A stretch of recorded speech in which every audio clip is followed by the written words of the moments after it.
पंतप्रधान नरेंद्र मोदी यांचा dream project असलेल्या मुंबई अहमदाबाद बुलेट ट्रेनचं सध्या जोरात काम सुरू आहे. या मार्गावरील पालघर जिल्ह्यातील काही गावांमध्ये भीतीचं वातावरण निर्माण झालंय. बुलेट ट्रेनच्या मार्गावरील बोगद्याचं बांधकाम आणि इतर कामांदरम्यान सतत स्फोटकांचा वापर करण्यात येतोय. यामुळे जलसार, टेंबी खोडावे, विराथन व अन्य गावातील सुमारे 200 पेक्षा जास्त घरांच्या भिंतीला तडे गेलेत, तर काही ठिकाणी फरशांना भेगा पडल्यात.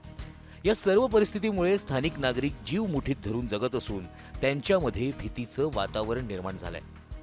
फक्त घरच नाहीत, तर गावातील अंगणवाड्यांना देखील या बुलेट ट्रेनच्या बांधकामाच्या स्फोटकाचा फटका बसलाय.